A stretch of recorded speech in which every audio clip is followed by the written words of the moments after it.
Friends, हमेशा की तरह आप सभी का आपके अपने यूट्यूब चैनल में बहुत बहुत स्वागत और हार्दिक अभिनंदन है। इस समय हम कर रहे हैं मौर्य वंश के टॉप 50 प्रश्न जो कि बार बार एग्ज़ाम में पूछे जाते हैं। आज से पहले यानी कल हम लोगों ने 20 प्रश्न व्याख्या के सहित यानी व्याख्या के साथ में देख लिए हैं। तो आज देखते हैं प्रश्न 21, लेकिन आज का प्रश्न होगा फर्स्ट यानी कि 1। तो देखते हैं, लेते हैं पहला प्रश्न। कौटिल्य के अर्थशास्त्र में किस पहलू पर प्रकाश डाला गया है? आपके ऑप्शन है, ऑप्शन ए आर्थिक जीवन, ऑप्शन बी राजनीतिक नीतियाँ, ऑप्शन सी धार्मिक जीवन, ऑप्शन डी सामाजिक जीवन। इसका करेक्ट आंसर होगा ऑप्शन बी यानी राजनीतिक नीतियाँ। देखते हैं इसकी व्याख्या को। व्याख्या क्या है? देखिए, जो कौटिल्य हैं उन्हें हम चाणक्य नाम से भी जानते हैं और चाणक्य ने एक बहुत ज़्यादा फेमस बुक लिखी है। इसका नाम है अर्थशास्त्र, और अर्थशास्त्र में इन्होंने राजनीतिक विज्ञान या राजनीतिक शास्त्र कह लें या राजनीतिक नीतियों के बारे में उल्लेख किया है, क्योंकि यह मौर्य वंश के प्रतापी राजा और पहले राजा जिन्होंने मौर्य वंश की नींव रखी थी यानी चंद्रगुप्त मौर्य प्रथम के शासनकाल में, या जो मौर्य वंश का जो प्रतापी और पहला राजा था चंद्रगुप्त मौर्य के ये प्रधानमंत्री थे। और यह पुस्तक किस शैली में लिखी गई थी? चंपू शैली में लिखी गई थी। चंपू शैली का मतलब होता है गद्य और पद्य में, दोनों में। लेते हैं अब सेकंड प्रश्न। प्रश्न नंबर 2, निम्नलिखित अभिलेखों में से किसमें अशोक का नाम उल्लेख हुआ है? यानी ये जो 4 ऑप्शन हैं, आपको ऐसा ऑप्शन चुनना है जिसमें अशोक का नाम आया हो। ऑप्शन ए अहरोरा में, ऑप्शन बी गुर्जरा में, ऑप्शन सी ब्रह्मगिरी में, ऑप्शन डी सारनाथ में। इसका करेक्ट आंसर होगा ऑप्शन बी यानी गुर्जरा के जो अभिलेख हैं उनमें अशोक का नाम दिया गया है, उल्लेख किया गया है। प्रश्न नेक्स्ट यानी तीसरा, निम्नलिखित में से राज्य के साप्तांक सिद्धांत के अनुसार राज्य का 7वां अंग कौन सा था? ऑप्शन ए है दुर्ग, ऑप्शन बी है जनपद, ऑप्शन सी है मित्र, ऑप्शन डी है कोष।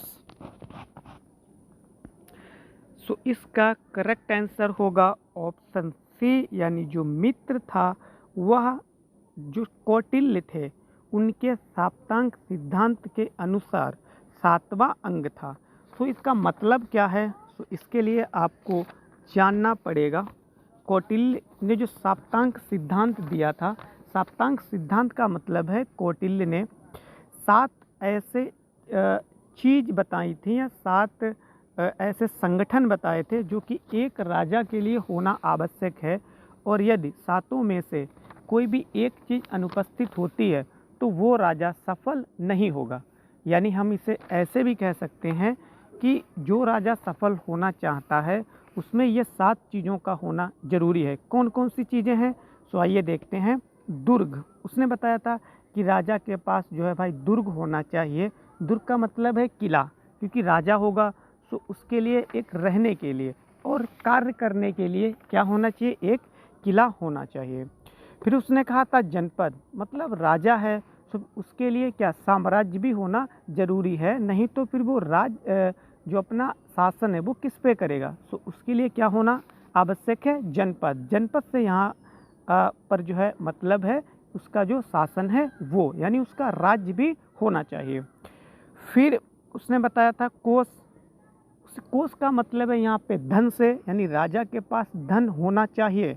मान लिया उसके पास धन नहीं है तो फिर वो अपने शासन को कैसे चला पाएगा और अपने साम्राज्य में विकास कार्य कैसे कर पाएगा? फिर तो वो दिवालिया हो जाएगा। उसने कहा था कि राजा के पास कोष यानी कि धन धन की उपलब्धता बहुत ज़रूरी है, और नहीं तो फिर राजा वह सफल नहीं होगा। उसके बाद में उसने लास्ट में सबसे बताया था मित्र, जो यहाँ पे दिया हुआ है। सो उसने कहा था कि जो राजा है, राजा के साथ में जो उठते बैठते हैं वो मित्र भी सही होने चाहिए, अच्छे मित्र होने चाहिए, ताकि राजा को सही समय पर सही सलाह दे सकें। ओके, सो यहाँ पे लगभग में हमने 4 जो उसमें साप्तांक सिद्धांत दिए थे, तो साप्तांक सिद्धांत में से जो 4 सिद्धांत हैं वो हम लोगों ने देख लिया है। और फिर से एक बार देख लेते हैं, जो 7वां था यानी लास्ट वाला, सो वो कौन सा था? सो वो था मित्र। यानी उसने कहा था कौटिल्य ने कि जो राजा है, राजा के मित्र भी होना जरूरी है, ताकि वो सही समय पर और सही सलाह राजा को दे सकें। तो आई होप यहाँ से आपको काफ़ी कुछ क्लियर हुआ होगा। ओके, सो फिर से देखते हैं नेक्स्ट प्रश्न संख्या 4। किसके शासनकाल में डाइमेकस भारत आया था? Option A Bindusara, option B Chandragupta Maurya, option C Ashoka, option D Kanishka. So इसका करेक्ट आंसर होगा बिंदुसार। क्या इसका करेक्ट आंसर होगा? इसका करेक्ट आंसर होगा बिंदुसार। बिंदुसार के शासनकाल में डाइमेकस भारत आया था, और जो कि कहाँ का था? जो कि सीरिया का था। कौन? डाइमेकस कहाँ का था? सीरिया, जो कि एक देश है। सो वहाँ का यह कौन था? यात्री था, और बिंदुसार के शासनकाल में भारत में आया था। प्रश्न 5, निम्नलिखित में से कौन अधिकारी मौर्य प्रशासन का भाग नहीं था? ऑप्शन ए प्रादेशिक, ऑप्शन बी युक्त, ऑप्शन सी रज्जुक। यहाँ पे राजुक लिखा हुआ है, लेकिन आपको करेक्शन करना है रज्जुक। Option D अग्रहारिक। सो इसका करेक्ट आंसर होगा ऑप्शन डी, यानी जो अग्रहारिक था वह मौर्य प्रशासन का भाग नहीं था।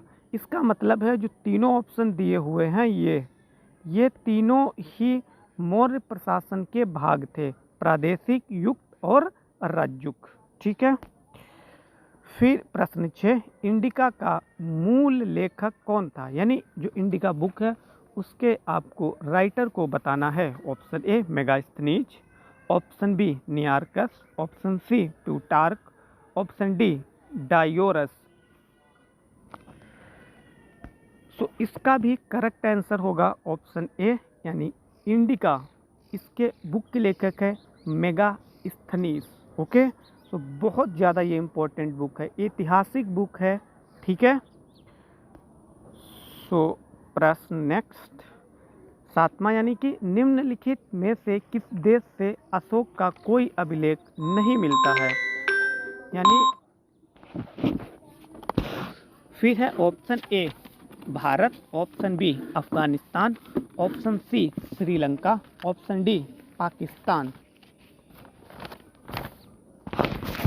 तो इसका करेक्ट आंसर होगा ऑप्शन सी, यानी जो अशोक ने शिलालेख, बहुत सारे शिलालेखों का निर्माण कराया था, जो कि भारत में थे, अफगानिस्तान में थे और पाकिस्तान में भी थे, लेकिन श्रीलंका में अशोक ने शिलालेखों का निर्माण नहीं कराया था। ओके, तो ये भी साथ में आपको ध्यान रखना है। और यहाँ पे एक एक्स्ट्रा फैक्ट के रूप में आप ये याद रख सकते हैं कि जो भारत में अशोक के शिलालेख हैं उनकी भाषा यानी लिपि आपको मिलेगी ब्रह्मी लिपि। ठीक है। वहीं जो पाकिस्तान में या फिर अफ़गानिस्तान में पूछे प्रश्न ऐसे आ जाए कि अफ़गानिस्तान आ जाए या पाकिस्तान में अशोक द्वारा बनवाए गए शिलालेखों की लिपि या भाषा कौन सी है? सो उसका आंसर होगा खरोष्टी, ना कि ब्रह्मी। ब्रह्मी कहाँ पे आंसर होगा? जहाँ पे भारत दिया हो। फिर प्रश्न 8, अभिलेखों में से किस शासक का उल्लेख प्रियदर्शी एवं देवनाम प्रिय के रूप में किया गया है? Option A Ashoka, option B Chandragupta Maurya, option C Samudragupta, option D Harshavardhana. तो इसका करेक्ट आंसर होगा ऑप्शन ए, यानी जो अशोक है उसे हम प्रियदर्शी और देवनाम प्रिय के नाम से भी जानते हैं, क्योंकि जो अशोक ने अभिलेखों का निर्माण कराया था, अभिलेखों के माध्यम से पता चलता है कि अशोक का नाम प्रियदर्शी और देव नाम प्रिय भी था। Then next question 9, Chandragupta Maurya ने अपने अंतिम दिन कहाँ गुजारे? Option A Kashi, option B Pataliputra, option C Ujjain, option D Shravana Belagola. So इसका करेक्ट आंसर होगा ऑप्शन डी श्रवण बेलगोला, जो कि कहाँ पड़ता है? जो कि कर्नाटक में पड़ता है। कहाँ पड़ता है? कर्नाटक में पड़ता है। यहाँ पे ऐसा माना जाता है कि चंद्रगुप्त मौर्य ने अपने अंतिम दिन बिताए थे और निर्विमेष, निर्विमेष का मतलब होता है बिना कुछ खाए पिए, मतलब जब उसके अंतिम दिन थे तो उसने खाना पीना यानी भोजन करना छोड़ दिया था और तब जाके उसकी मृत्यु हुई थी। कहाँ हुई थी? श्रवण बेलगोला में। ठीक है। फिर प्रश्न 10, किस शिलालेख में अशोक ने कलिंग युद्ध के हताहतों का उल्लेख किया है और युद्ध त्याग की घोषणा की? ऑप्शन ए मात्की राजा देश, ऑप्शन सी शिला राजा देश तृतीय, ऑप्शन सी शिला राजा देश द्वितीय, ऑप्शन डी शिला राजा देश प्रथम। सो इसका करेक्ट आंसर होगा ऑप्शन बी शिला राजा देश तृतीय में उसने उल्लेख किया था। क्या उल्लेख किया था? सो उसने उल्लेख किया था युद्ध के, मतलब जो कलिंग युद्ध उसने किया था और उसके बाद में उसका हृदय परिवर्तन हुआ।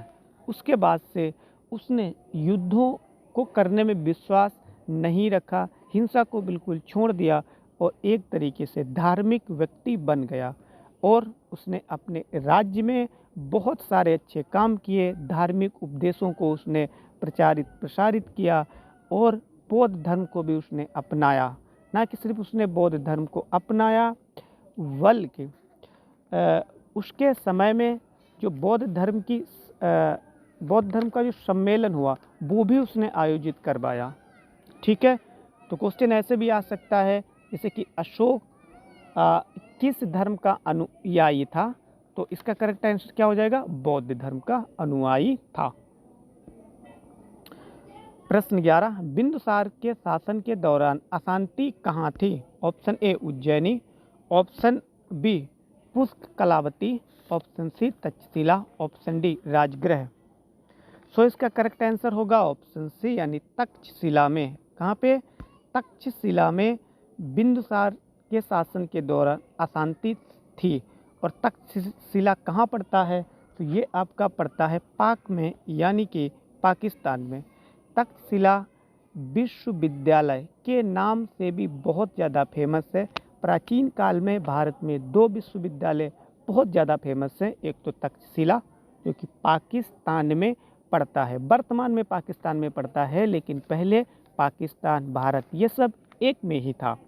और दूसरा है आपका नालंदा विश्वविद्यालय जो कि बिहार में पड़ता है। सो ये 2 विश्वविद्यालय के बारे में भी आपको पता होना चाहिए। ठीक है।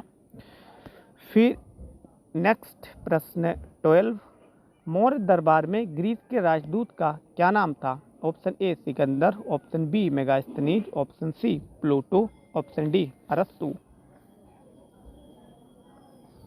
तो इसका करेक्ट आंसर होगा ऑप्शन बी यानी मेगास्थनीज मौर्य दरबार में आया था, यानी चंद्रगुप्त मौर्य के समय में आया था। और इसने एक बुक भी लिखी है जो कि हम लोग ऊपर पढ़ भी चुके हैं, लेकिन यहाँ पर भी आपको साथ साथ में रिवीजन करना है। तो उसका नाम था इंडिका। क्या नाम था? इंडिका उसका नाम था। ओके। सो प्रश्न 13, अर्थशास्त्र के लेखक किसके समकालीन थे? Option A Ashoka, option B Chandragupta Maurya, option C Samudragupta, option D Chandragupta Vikramaditya. So इसका करेक्ट आंसर होगा ऑप्शन बी चंद्रगुप्त मौर्य। अब यदि आपको इसका डायरेक्ट आंसर नहीं आता है तो इतना यदि आपको आता है कि जो चंद्रगुप्त मौर्य था उसके प्रधानमंत्री कौन थे। देखो मैं कैसे लिंक कर रहा हूँ, जहाँ पे आपको डायरेक्ट प्रश्न नहीं आता है वहाँ पे किस हिसाब से आप अटेम्प्ट करें ताकि जो प्रश्न नहीं आ रहा है वो भी आपसे 100% हो जाए। तो देखिए, मैंने मान लिया मुझे इसका डायरेक्ट आंसर नहीं आता है, लेकिन मुझे यदि इतना आता है कि जो चाणक्य या कौटिल्य हैं वो चंद्रगुप्त मौर्य के शासनकाल से संबंधित हैं और उन्होंने अर्थशास्त्र की रचना की है। तो अब सिंपल सी बात है भाई, राजा का नाम हो गया चंद्रगुप्त मौर्य और अर्थशास्त्र के जो लेखक हैं उनका नाम है कौटिल्य। सो वो किसके समकालीन होंगे? तो समकालीन का मतलब है किसके समय में थे। तो सीधी सी बात है भाई, राजा के समय में ही तो होंगे। तो राजा का क्या नाम था? चंद्रगुप्त मौर्य। तो यहाँ से भी आपने काफ़ी कुछ सीखा होगा। फिर प्रश्न 14, अशोक के शिलालेख किस लिपि में खुदे हुए हैं?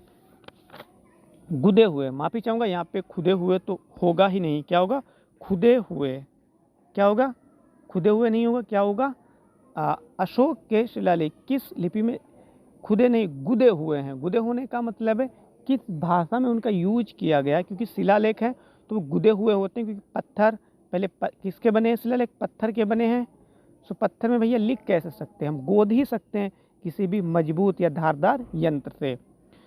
सो इसका करेक्ट आंसर क्या होगा? Option A Magahi, option B Brahmi, option C Pali, option D Devanagari लिपि। सो इसका करेक्ट आंसर होगा ब्राह्मी, जैसा कि मैं ऊपर भी आपको यानी पहले भी आपको बता चुका हूँ। जो अशोक के शिलालेख हैं वो भारत में जितने भी शिलालेख पाए गए हैं उनकी भाषा ब्राह्मी है, और पाकिस्तान और अफ़गानिस्तान में जितने भी शिलालेख पाए गए हैं, हालांकि ज़्यादा नहीं है, 2 अफ़गानिस्तान में है, 2 पाकिस्तान में है, तो उनकी भाषा क्या है? उनकी भाषा खरोष्टी है। कौन सी है? सो उनकी भाषा खरोष्टी है, क्योंकि कभी कभी ऐसा होता है दिमाग से चीज़ें उतर भी जाती हैं, सो उसमें थोड़ा सा टाइम लग जाता है। ठीक है। प्रश्न 15, मौर्य वंश के शासन के दौरान स्थानिक कौन था? ऑप्शन ए जिला प्रशासक, ऑप्शन बी प्रांतीय प्रशासक, ऑप्शन सी ग्राम प्रशासक, ऑप्शन डी नगर प्रशासक। तो इसका करेक्ट आंसर होगा जिला प्रशासक। यानी मौर्य वंश में जो स्थानिक नाम से एक पद हुआ करता था, तो वो आज के किस पद से हम उसकी तुलना कर सकते हैं? सो जिला प्रशासक। ठीक है। फिर सम्राट अशोक एकमात्र उत्कीर्ण शिला रूप चित्र कहाँ पर पाया गया है? Option A Amaravati, option B Sanchi, option C Kanaganahalli, option D Ajanta. So इसका करेक्ट आंसर होगा ऑप्शन सी, यानी कनगनहल्ली में। कनगनहल्ली में अशोक द्वारा एकमात्र उत्कीर्ण शिलालेख का चित्र अंकित किया गया था। प्रश्न 19, कौटिल्य के अर्थशास्त्र के अनुसार मौर्यकालीन न्याय व्यवस्था में निम्नलिखित न्यायालय अस्तित्व में थे। ऑप्शन ए धर्म महापात्र, ऑप्शन बी धर्म स्थायी, ऑप्शन सी रज्जुक, ऑप्शन डी कटंक शोधन। और ये है आपके ऑप्शन, यानी यहाँ से आपको चूज करना है, फिर यहाँ से भी चूज करना है। सो इसका करेक्ट आंसर होगा ऑप्शन डी, यानी 2 और 4, यानी कि 2 का मतलब है यहाँ से बी से और 4 का मतलब है डी से, यानी जो कटंक शोधन और धर्म स्थायी थे, सो ये क्या थे? सो ये थे आपके अर्थशास्त्र के अनुसार, यानी अर्थशास्त्र पुस्तक है कौटिल्य के अनुसार, मौर्यकालीन न्याय व्यवस्था में न्यायालय अस्तित्व में थे, यानी ये न्यायालय थे। इनका नाम क्या था? धर्म स्थायी और कटंक शोधन। प्रश्न 20, मौर्य वंश के तत्काल बाद किस वंश ने आकर मगध राज्य पर शासन किया था? Option A Satavahana, option B Shunga, option C Nanda, माफी चाहूँगा नंद है यहाँ पे नंदा, यानी टाइपिंग मिस्टेक हुई है, ऑप्शन डी कण्व। तो इसका करेक्ट आंसर होगा ऑप्शन बी, यानी शुंग। यानी मौर्य वंश के बाद में कौन सा वंश आया था? तो शुंग वंश आया था। सो आई होप वीडियो आपको पसंद आया होगा। यदि पसंद आया है तो हमारे वीडियो को लाइक एंड शेयर करना ना भूलें। और यदि आपके सर्किल में ऐसे दोस्त हैं जो कि किसी भी कंपटीशन एग्ज़ाम की तैयारी कर रहे हैं, यहाँ तक कि कोई भी वनडे एग्ज़ाम हो या फिर यूपीएससी तक का भी एग्ज़ाम हो, सो आप जीएस के लिए आप इस चैनल को, जिसका नाम है 22 जियो स्टडी, को रिकमेंड कर सकते हैं। आप सभी का बहुत बहुत आभार और धन्यवाद।